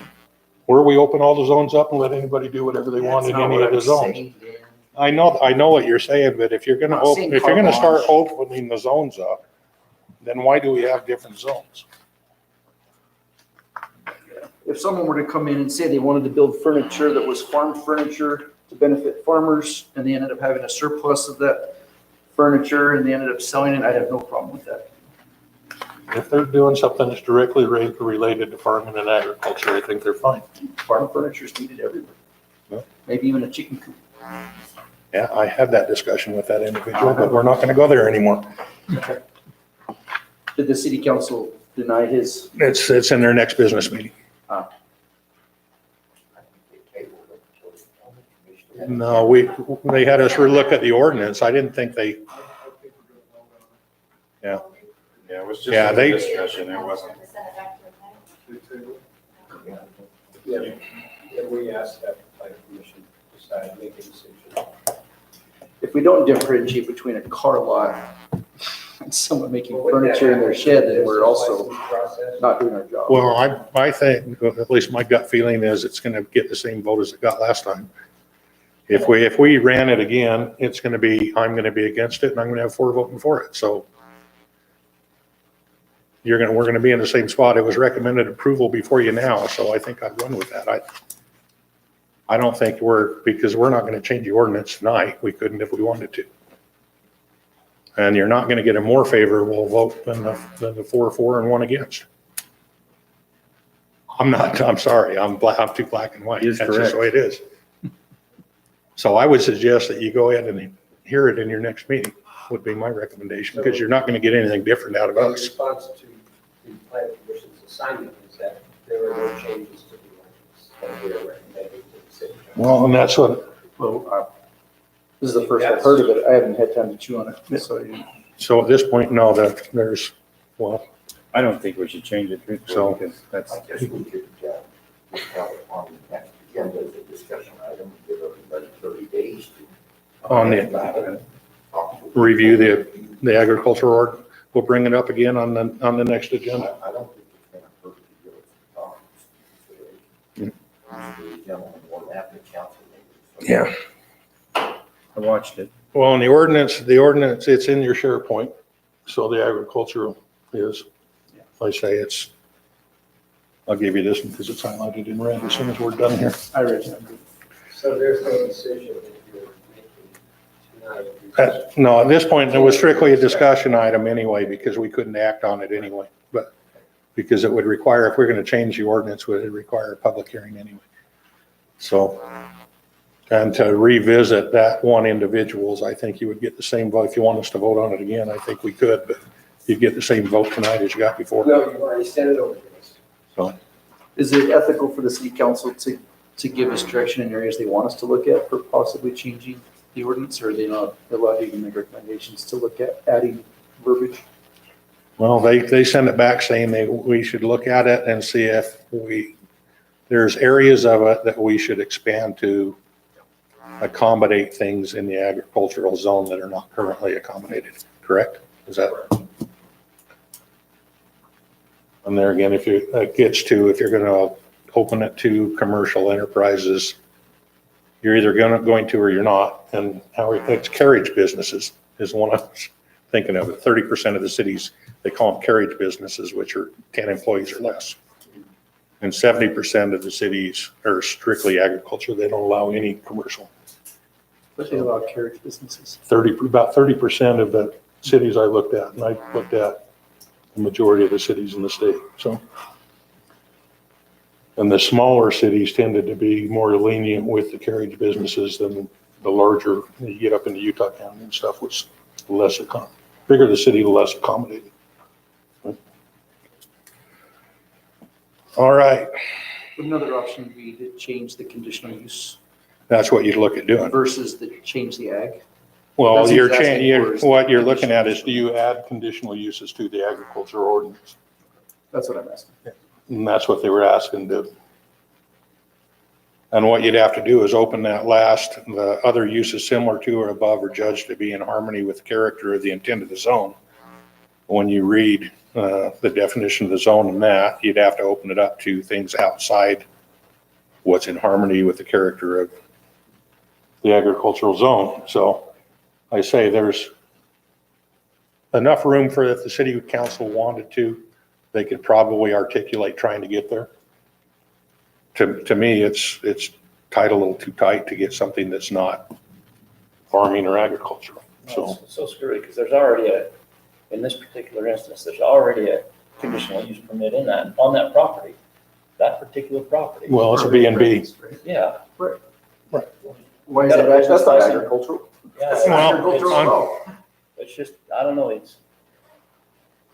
Well, and I'm going back to, we've got to look at today and the future, and we've got to get some code, in my opinion, we've got to get some court enforcement that yeah. if all I say is if we if we continue doing stuff because previous people have done it, somebody at some point on the city council or on the planning commission is gonna have to actually start following the rules. And I don't want to be the one that keeps passing the buck and make somebody else stand up. So that's just not me. But you guys made me take this spot, so I'm willing to give it up. If one of you want to take the chairman spot, I'm good for that. January, right? Or before. Except I've let the mayor know we're short one alternate. He may want to look for two. Got a pro tem. I'll tell you right now, I told the mayor, if the city does not follow their own ordinances, I have no interest in being part of this, to be quite honest with you. I don't want my name associated with it if I'm not doing what I'm supposed to be doing. So anyway. Item 4, discussion on Washington County lot line change requirements. Mike, this came up in the staff meeting when actually it was Councilman Ellsworth came in for a lot line adjustment, and we were informed that this county had changed their requirements. Well, we actually had at that meeting 2 lot line adjustments. One of them was in a non-platted area, another one was in a platted subdivision. Right. And as we were discussing them, one of the engineers stepped up and said that the county had recently made a change in their rules, and that for them to record a lot line adjustment in a platted subdivision, they needed to have an amended plat. Which we do not have that requirement in our ordinance. So our lot line adjustment addresses what we call a record of service. If somebody has, if 2 people have 2 lots that are together and they want to adjust that lot line one way or the other, they can do that with a record of survey and approval of the planning commission. So what this has done on the county level is it's going to require us to reword a portion of our lot line adjustment section that basically says if your property is in an unplatted area, this is what you can do. You can do a record of survey with deeds, go ahead and have it recorded. If it's in a platted subdivision, then we have to do a subdivision amendment. And we already have in the code a process for us amending the plat. So we just need to put that one. Okay. Do you want to give me the verbiage that we need to add to that ordinance, and we'll. Yeah. It's okay. I'll just type it up. Send it. Yeah, I'd appreciate it. I'm typing enough already. And if you've ever seen me type, you'd know I'd like you to do that. All right, item 5, and I uploaded it onto SharePoint, and just, it's all the legislative changes that I found. And Mike actually says there's more to do with nightly rentals, correct? That I did not put in there. So if you go in and look, and I'd almost like to task somebody with comparing it and see how it impacts our ordinances. I did the comparison between the old state code and the new, what's come out of the legislature that goes into effect in June or July. And just go through and review and see if that impacts our ordinances. If so, what we need to do. Is the It's one that says comparison on it? so this, did you type the new document, or did you? No, that's from the state, that's in the state code. That has their own. Can you pull that up, Ruth, the comparison document, and kind of show what we're, That, I went through that, and so the new document is the one that has all the struck stuff out. Right. That's the, yeah, Right. red line version. so if you scroll down that.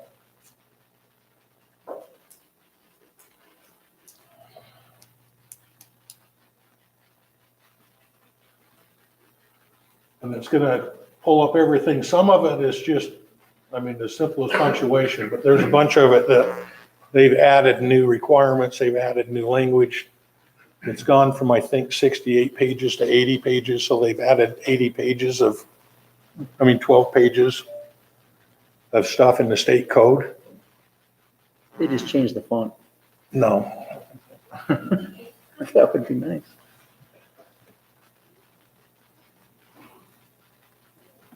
it'll be different colored font when you get to the changes. Yeah, some of it, they just changed. Okay, what does that mean right there? I'll have to go back up at the top, Mike, and see what the different highlights. Indicates the change.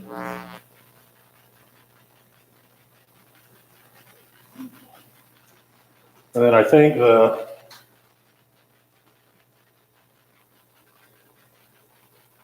where they deleted stuff out and They then, changed the number there. yep, so The number is different. do a reference to different code. Some of it's just punctuation, some of it they added complete new verbiage. No, but we've got to look at it and compare it to our codes in the areas that it's talking about, so. Looks like lots of definitions. Well, there are some, but there's a lot, when you get down there, there's a lot of added and deleted as well. And how that impacts us, we probably ought at least, We don't even have. yeah. Doesn't mean we have to. No, it doesn't, but we should look at it if it impacts us or not, just on the, The 38-page document that I was referring to deals specifically with nightly rentals. Okay. And it sets forth what a city can require and what a city can't require. A good portion of it, I can't tell you if it's 30% or 50% of it, a good portion of it deals with older homes. So I'm assuming that somebody that had an old home wanted to do a nightly rental in the basement. And the building inspector went in, and it's an older home, and so the egress windows weren't large enough, maybe the wiring wasn't up to snuff, and so they're writing all this stuff down, but the state's come out and put some limits on that. okay, They have even went so far as to write amendments to the International Residential Code. And in this 38-page document, it will tell you what section of the International Residential Code they're amending. And the state by state amendment can do that. They can amend the residential code. And so it's a pretty big deal. I think that document is going to change everybody's nightly rentals. okay. It's tightening up. Is that what they're doing? They're tightening I up. think it's relaxed. Oh, is it? It's relaxed. They're grandfathering in. For people to do nightly rentals. Mike, did you read through the whole thing? No, I haven't. Have you got soft copy of it? Can you send a copy out? Yeah. I was just wondering how it compared to our ordinance. We spent so much time. Well, that's one thing about our ordinance, we haven't got to the point where we say, if the egress window's too low, we got to put a bigger one in. So we may be broader than the state code anyway. In some respects, but we might be. And the other thing that might be, I read a little bit about on KSL when they first passed it, and they were saying,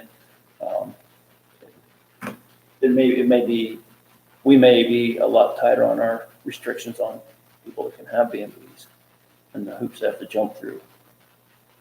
So you've already started reading it? No, I just saw a KSL article.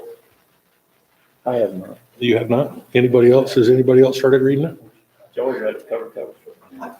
I got it verbatim. No, I'd be interested in seeing that. And just, Well, that's what I'm trying to get at is you want to, I don't know if I can take that on, but I'd certainly like to look at it. send it out, Mike, and we'll kind of look at it. And then are you going to take a lead on what, or, I printed that off of the state website, so what I'll have to do is scan it and then email it to or send us a link? If there's a link, you can, Yeah, I can really do that, just as it's utah.gov, and then we go to legislation, and then you just, under search, you just type in the bill number, and it'll bring it all up. okay, well, if you want to at least send us that, that's where I got this too, so. Same thing off what the new legislation that came out. All right, so we'll all, Mike, if you'll get that to us, we'll all take a look at it and get a take on how we're going to, it'll impact us, so. Greg, do you want to, if we send you comments, can you kind of consolidate everybody's comments on it? I'll consolidate all the comments. Okay.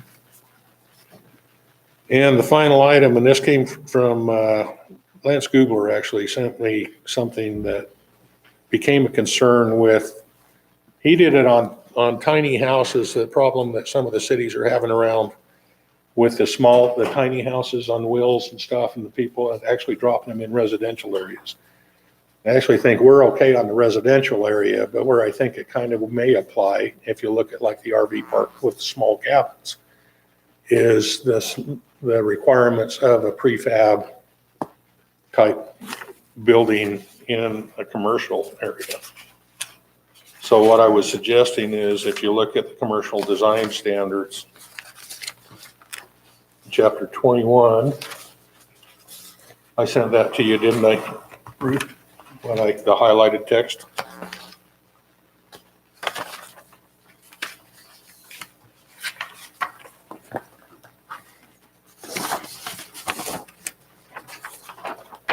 So taking it out of, what I suggest is,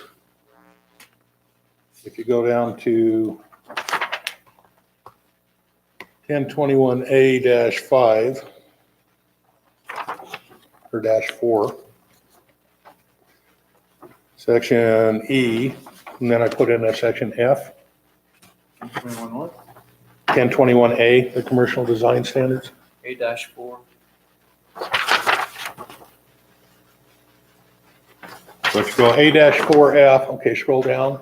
And this is what I is this taken out? Because we don't have anything in our commercial design standards for the manufactured buildings or homes. And a lot of the cities have put in the federal requirements under HUD of what's required on those after 1976. And also put in that they will comply with Title IX of our code. I'd recommend we put that in.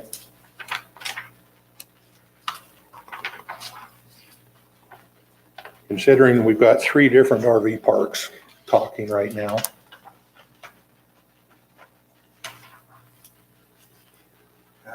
I don't think this goes nearly far enough. Okay. Actually, when I seen the Junction site plan, Right. I assumed, so in me, that those little cabins would be constructed on site. And as they are constructed, then those guys would be calling our building inspector Right. for an inspection.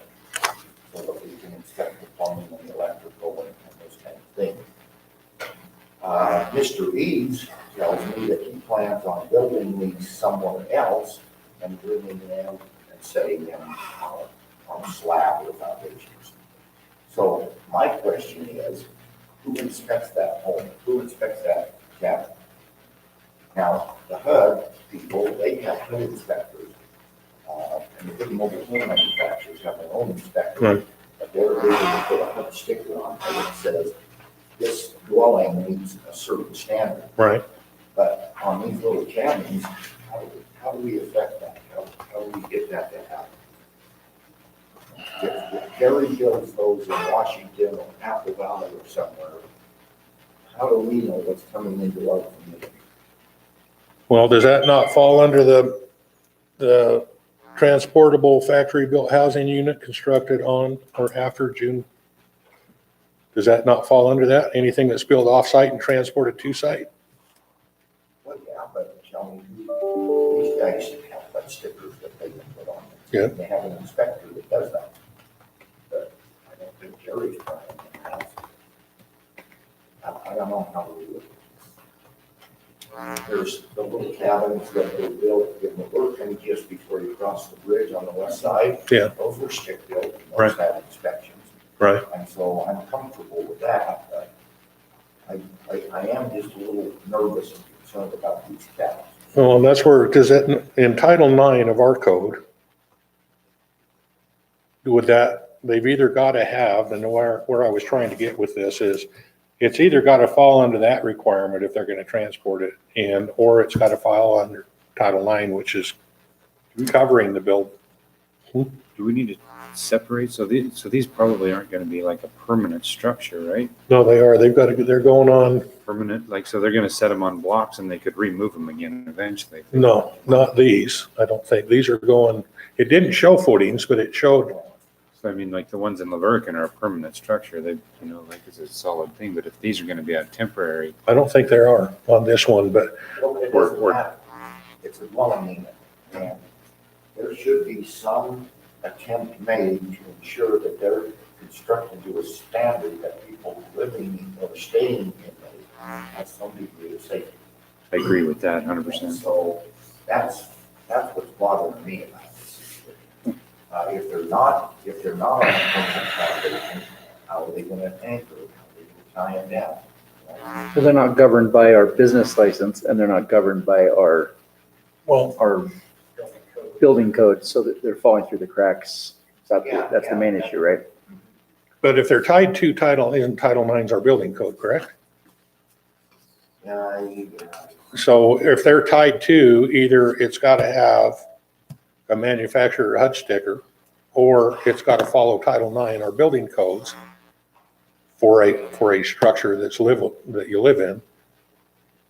That's where I was trying to get. It's either gotta be that if they're transporting it in. But how do you think that affects them? Let's say Gary says, I'm gonna build these in Washington. We know he's not gonna give us a HUD sticker. Right. So how are we gonna affect following our Title IX in Washington? If they bring them onto our properties, we could have it as a part of the business. Well, Does our building inspector go over and inspect the unit? no, it's gotta be at its final landing spot, doesn't it? That would have to be our inspector, would it not? You're not gonna live in it over there. Inspected at the final landing because, there's plumbing and mechanical and wiring, and that's all done at four-way, that's before you do your finishes and that. Right. those kind of things. Well, and that's where I'm going, on that situation where it's gotta be inspected under Title IX, right? Which requires our inspections, which means if they haul it in, they cannot finish it. It all has to be able to be inspected. They're gonna transport it in, it has to be able to be inspected. My word. Transported in here and then sheet rock it. Yeah. It'd have to be accessible to do a four-way. Well, you're talking about tiny houses in general, not just this specific business. I'm talking right? about, any, So the tiny houses are being built all over and then just being parked and then moved, so they're very much mobile. And you can rent them and have them dropped at any location you want for a Well- week or 2 weeks, and then they take them away. well, but I think on ours, you've got your residential ordinances that cover that, if you're doing it on your personal property. And I think we're already covered, you can only have one dwelling unit on your personal property, but we don't have anything in our commercial that I'm aware of, and that's where I was trying to get. Another thing I heard somebody from the fire district say that they have to be sprinkled. Yeah. I think they fall under kind of the same thing as an apartment, a hotel. So, yeah, that's what, they said in the one meeting that they had to be they had to have their plumbing and everything, and they had to have a sprinkler system in it because it's a commercial dwelling, so. I'm just trying to cover us on how do we handle it from an ordinance standpoint on ours. Like I say, we got a bunch of them coming at us, right? We got, this one and two others coming at us, so we ought to have something in place. Or at least have it in motion.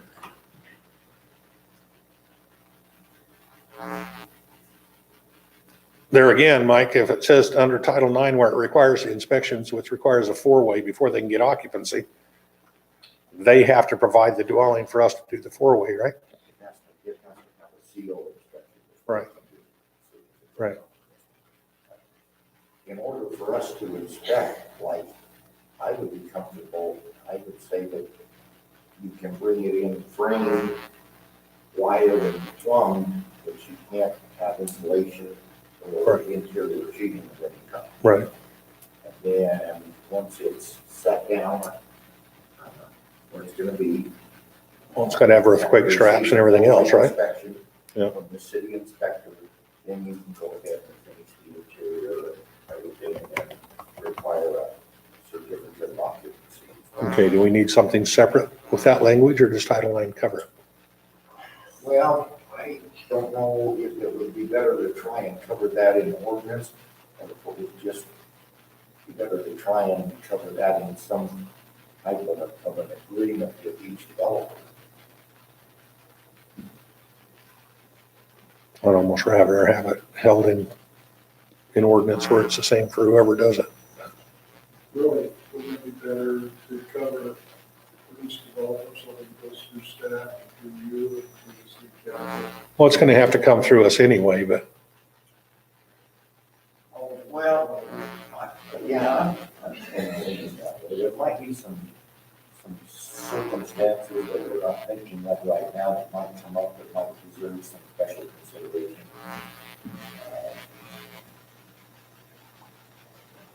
Let's just suppose a builder decided to build these things in Washington.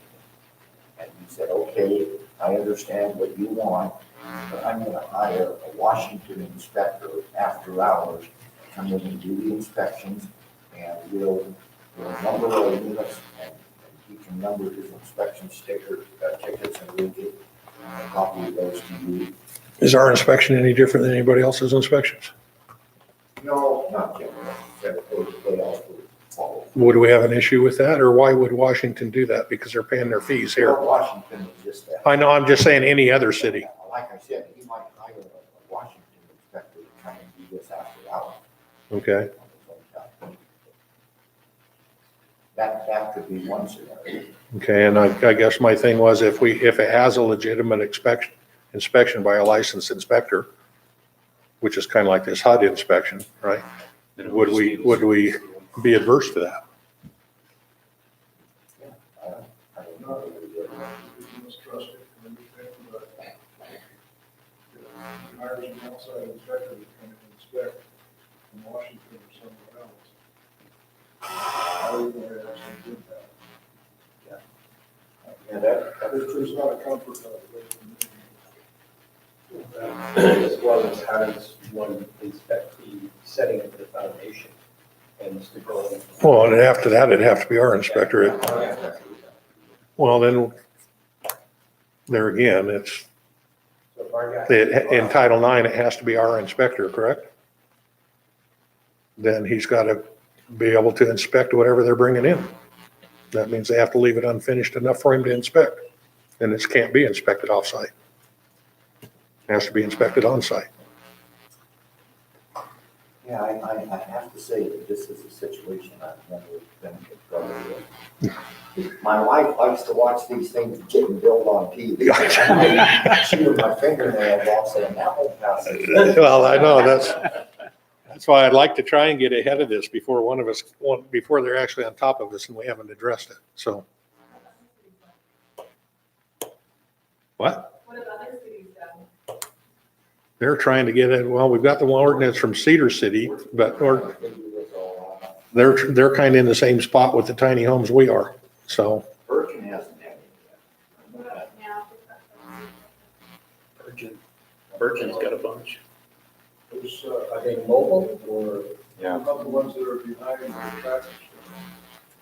that's kind of what I was saying, is we really yet. need to define Well, but right tiny now, homes I'm that are trying to, movable and non-movable, because a non-movable, a structure that's built somewhere else and then placed on a permanent structure is one thing, but a tiny home with wheels that moves weekly is a whole different thing. That's I can move on basically an with it RV. Because it's akin to a camper. yeah, Yeah, that's- RV.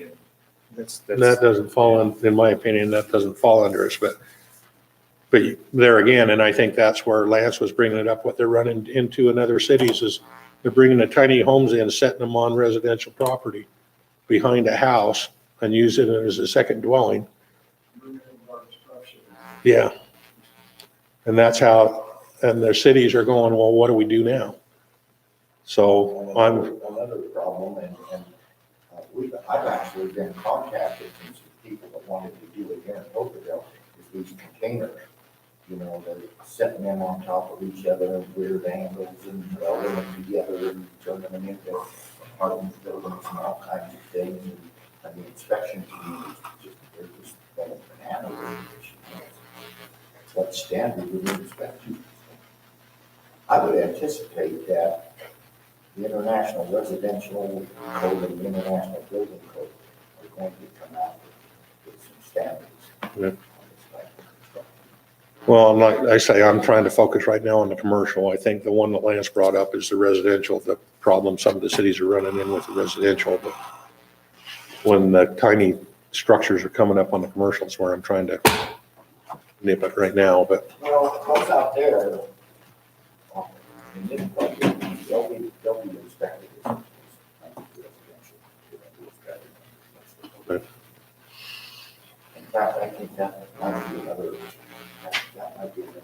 thing that this new legislation touches on. I know that some municipalities thought that multi-revenue should be viewed as a commercial venture. I think they came out and weighed in on this and said, no, it's really a residential situation. okay, I'll disagree with him on that, but anyway. So I guess, so what's the gut feeling? We don't do anything on the commercial side, or do we need to do something on the commercial side? Well, I think we just need to be expected. I think I don't know which part of the code it should go in, but I think it needs to go in the code somewhere with just a depiction between a site. There needs to be something defined somewhere about buildings built off-site. You know, and I don't know which section of the code I think you could put that in, but definitely construction. Are you talking both residential and commercial, or are you talking? Yeah, you bet, because it's going to apply to both of them.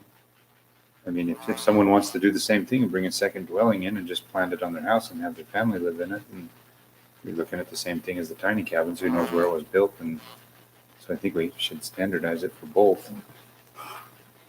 Yeah.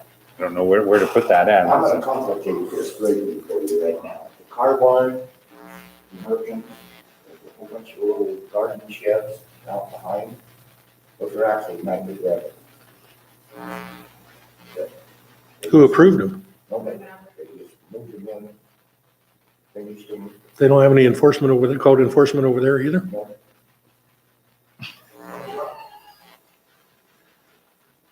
So you guys need to deal with that. Hey, I just want to quit doing ordinances if we're not going to enforce them. I think we just take the code book and throw it out, but I don't know. I think we've got to get ahead. We've got to do something. I don't want to be playing catch up it's kind of like anything else. Once they're in, it's a lot tougher to deal with it. Right now, Dan, that statement's pretty easy to make. Yeah. Get ahead of it, but we're plowing in the ground. I know. We're plowing with everything. Everybody's still trying to figure out how the best way to do it.